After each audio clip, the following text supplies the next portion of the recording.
What's up, guys? I'm back with another video review, and today we are going to talk about the Razer Wolverine Ultimate controller, wired controller for the Xbox One. And as you can see, I'm recruiting my two Call of Duty gadget mobile holder guys to help me out with this review. Now, the Wolverine Ultimate came out, I think, a month or two ago. I bought it somewhere around mid-November. I held off reviewing it because I wanted to log in some game time with it, to be very fair. And the reason I bought it was, I love Razer products. They make really good products, and they're sort of, for the elite gamer, if that was a word. And I had already been using the Xbox One Elite, which is an amazing controller.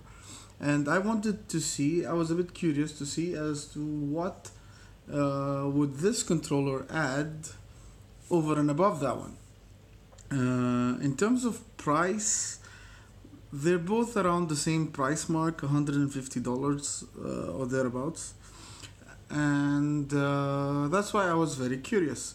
Now, bear in mind, the stock Xbox One controller, this is the Scorpio one, so this is for the Xbox One X, is an amazing controller out of the box, to be honest. Microsoft did an amazing job with this. It's built on one of my favorite console controllers of all time, which is the Xbox 360. So it was a really good controller to begin with. And when the Xbox One Elite controller was announced, I knew it was going to be an incremental improvement over the stock one. And for all intents and purposes, it is. It is basically the stock controller with customizable options. You have the customizable magnetic thumbsticks in terms of height. You have two D-pad configurations, and you also have metal triggers with different stops. So you can have the full analog or you can have the short one. And then you have the 4 back trigger buttons. I'm only using one right now in this configuration.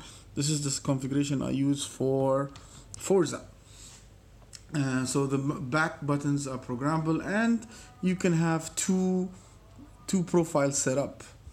So out of the box, this is an amazing controller, and it's wireless to boot. Now, the Razer controller more or less is similar to the Xbox One X controller.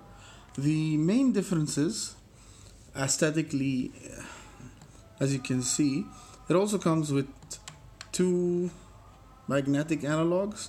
The difference is, while the One X comes with shorties and longies, this one comes with either or. So you either have the concave ones or the convex ones, but they're different heights. The D-pads, you have this D-pad, and you have, one second here, let me get it off camera.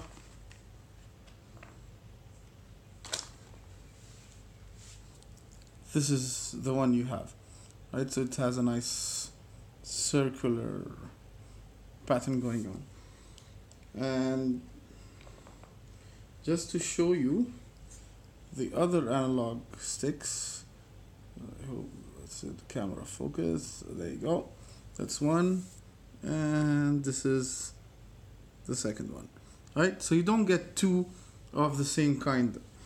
I do not know why, but c'est la vie, that's how things are sometimes, so okay. Now, the main difference that you will notice out of the box in terms of looks is, like the Xbox One X controller, you get the triggers that are metal. You get them full analog or short. And then you get the back programmable buttons. You also get 2 more shoulder buttons. Now this is one of the reasons that I opted for this controller. You get 2 more buttons that you can map.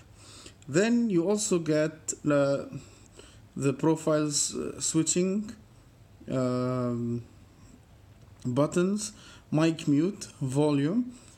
Now this on the Xbox One is an optional accessory.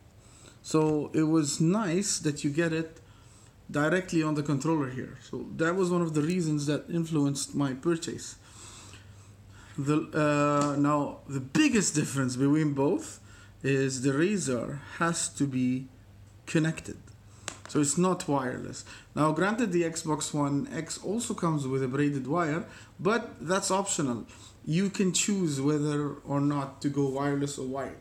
Now Razer say the reason they're gone wired is because they are targeting the esports competitive gamer, and in a competitive environment, wireless is not a good thing because you'll have many wireless devices and you can get input lag, and in extreme cases you can get wireless signals getting crossed over, and that may cost you a match. So I understand that. And the theory is sound. The only thing that I found is this wire is about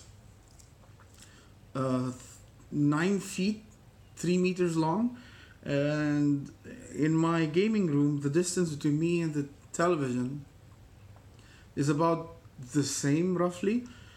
So I hate having the wire not fully stretched but almost at limit.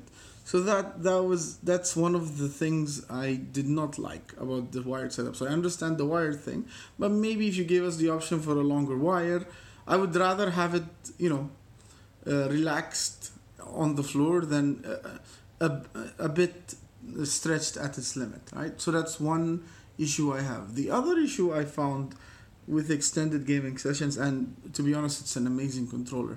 The only other issue I found is, you see these buttons? They are not like your conventional joystick button. I don't know if the camera will pick it up.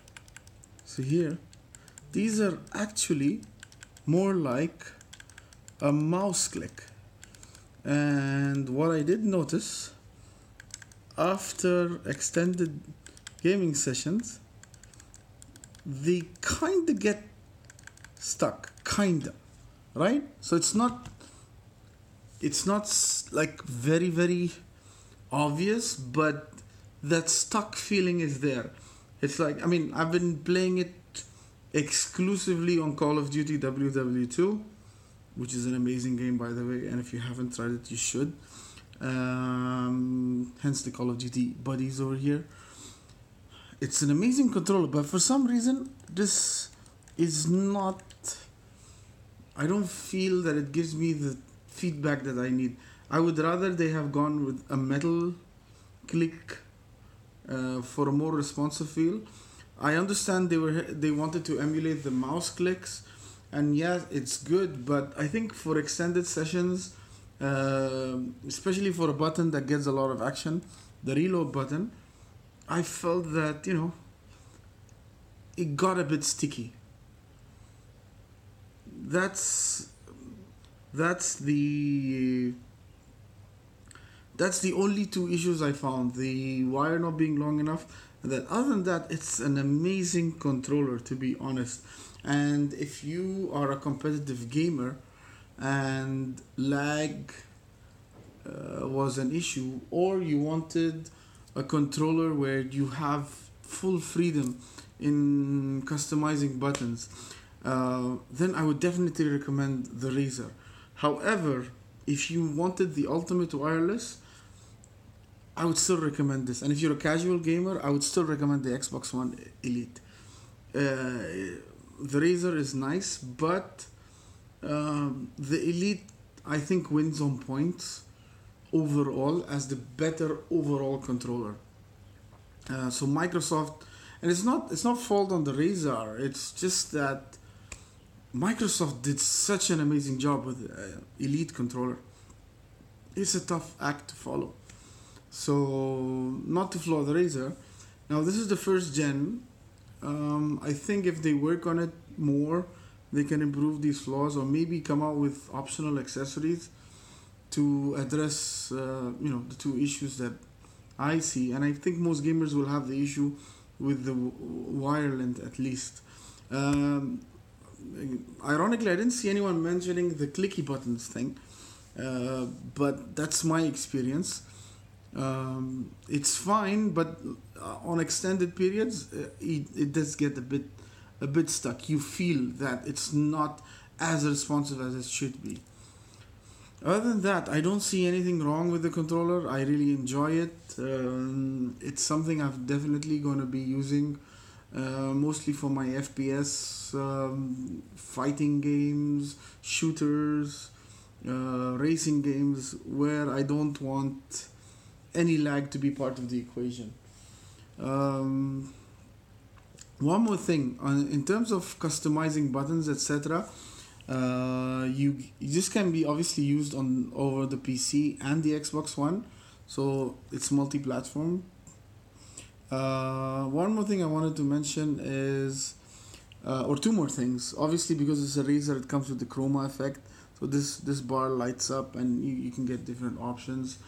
To customize the controller, button layout, etc., you need to download the app on the Xbox One or the PC, and then from there you just map the buttons however you want, which is more or less a similar experience to the Xbox One Elite controller. So if you've used that and you've mapped buttons before, you know exactly what I'm talking about.